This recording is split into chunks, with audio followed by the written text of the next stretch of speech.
Pada video ini saya akan menjelaskan tentang apa itu Kubernetes dan juga demonstrasi cara melakukan instalasi Kubernetes melalui tools Kubernetes yaitu kubectl dan juga Minikube. Kita langsung saja ke websitenya.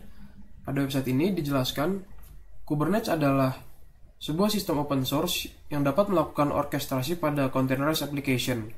Simpelnya, Kubernetes melakukan manajemen pada file-file kontainer Docker.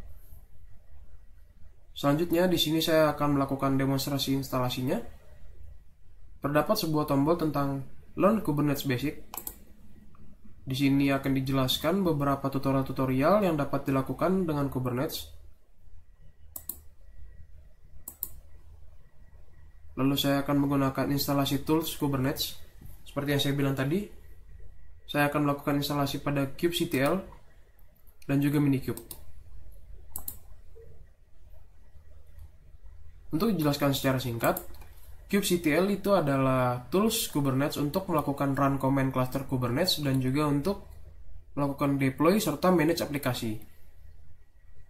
Lalu ada Minikube. Minikube adalah tools open source untuk melakukan setup single cluster pada mesin lokal dan deploy untuk Kubernetes.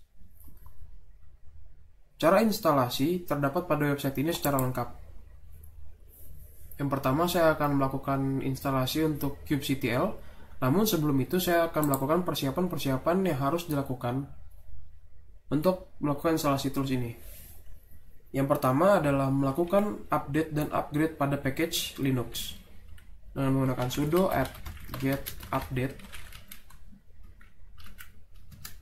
dan juga sudo apt-get upgrade. Kita dapat melakukan update dan upgrade pada package di Linux ini. Selanjutnya kita akan menginstall beberapa dependensi yang akan sangat penting digunakan dalam penginstalan Kubernetes. Yang pertama adalah curl. Cara menginstall curl, kita akan memasukkan command sudo apt-get install curl. Curl sendiri digunakan untuk melakukan pengiriman data menggunakan sintaks URL. Jadi untuk menginstal kubectl dan Minikube, kita akan menggunakan URL yang diberikan dan untuk melanjutkan instalasi. Lalu dependensi yang kedua, setelah curl, kita akan menginstal transport HTTP dengan menggunakan sudo apt-get install apt transport https. Transport HTTP sendiri digunakan untuk membuat repository via HTTP. Setelah itu, dependensi yang ketiga atau yang terakhir adalah menginstall Docker dan juga menginstall VirtualBox Extension Pack. Kita dapat lakukan kedua hal tersebut dengan menggunakan sudo apt-get install docker.io. Lalu kita dapat gunakan sudo apt-get install VirtualBox Extension Pack. Dalam kedua instalasi ini juga akan muncul prompt untuk menuliskan Y atau N. Cukup dengan menuliskan Y lalu Enter untuk melanjutkan instalasi. Kebetulan saya sudah menginstal seluruh aplikasi yang dibutuhkan atau dependensi yang dibutuhkan, jadi instalasi terlihat cepat. Setelah itu, kita akan masuk ke kubectl. Pada kubectl sendiri tertulis untuk menginstal binary-nya akan digunakan command ini. Tutorial instalasi pada website cukup straightforward karena hanya perlu mengcopy dan mempaste. Di sini saya akan install binary-nya. Video akan saya skip saat selesai melakukan penginstalan. Instalasi untuk binary kubectl telah selesai. Selanjutnya, diberikan sebuah specific version apabila Anda ingin menginstal versi spesifik dari binary kubectl ini. Lalu setelah itu, kita akan melakukan validasi untuk binary-nya. Hal ini adalah hal opsional karena hanya digunakan untuk melakukan pengecekan.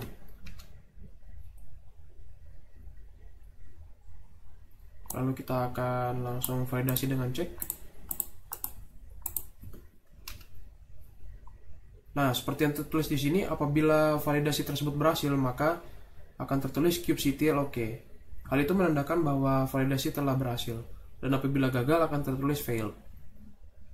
Selanjutnya, setelah melakukan validasi, kita akan langsung menginstal kubectl-nya.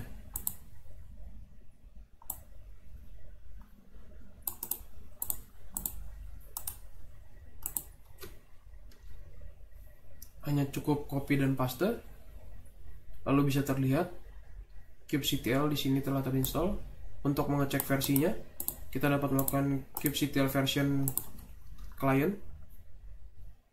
Di sini yang saya install adalah client versi 1.282. Lalu untuk mendapatkan versi client yang lebih detail akan digunakan output YAML. Nah, di sini terlihat versi kubectl-nya secara detail. Untuk kubectl hanya sampai situ saja. Di sini ada lanjutan untuk memverify, lalu ada optional kubectl configuration. Dapat Anda cek sendiri dari websitenya. Selanjutnya adalah melakukan instalasi untuk Minikube. Sama seperti kubectl, untuk instalasinya cukup straightforward. Seperti yang saya bilang tadi juga, di sini container atau virtual machine manager itu dibutuhkan untuk Minikube dan kubectl. Yang saya gunakan adalah Docker dan juga VirtualBox.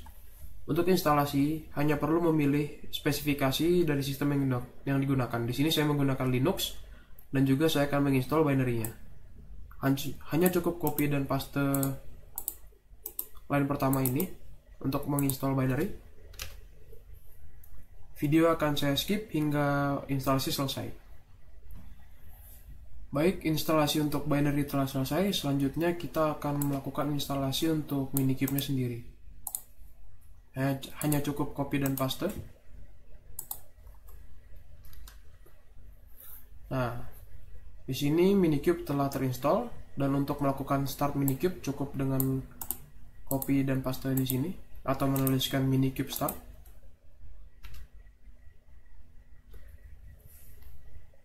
Seperti yang kita lihat di sini, VirtualBox tadi akan melakukan start Minikube. Akan tertulis downloading VM boot image, downloading VM boot image. Proses ini akan saya skip apabila telah selesai. Baik, di sini saya sudah melakukan start untuk Minikube pada driver VirtualBox, namun sayang sekali di sini terdapat beberapa error. Karena memang VirtualBox-nya baru saya install dan belum saya setting di dalam VM ini. Mungkin itu adalah beberapa komen-komen yang dapat dilakukan untuk Minikube. Selain itu juga terdapat Minikube version untuk melakukan pengecekan versi Minikube apa yang telah terinstall seperti kubectl tadi. Lalu setelah itu juga ada pengecekan Minikube status untuk melakukan pengecekan apabila Minikube tersebut berjalan atau tidak. Nah, di sini tertulis hostnya non-existent, kubelet non-existent, API server non-existent, dan semua non-existent karena memang belum saya setup. Selain itu, untuk kubectl terdapat komen kubectl get nodes untuk mendapatkan node yang tersedia pada kubectl. Namun di sini karena memang saya tidak berhasil melakukan Minikube start tadi, maka tidak terlihat node kubectl-nya. Mungkin itu saja untuk demonstrasi instalasinya. Untuk menjalankan aplikasi mulai dari basic control, deploying app, dan accessing app, ataupun hingga dashboard dan konfigurasi dapat dilihat sendiri pada websitenya Kubernetes. Sekian dari saya, terima kasih.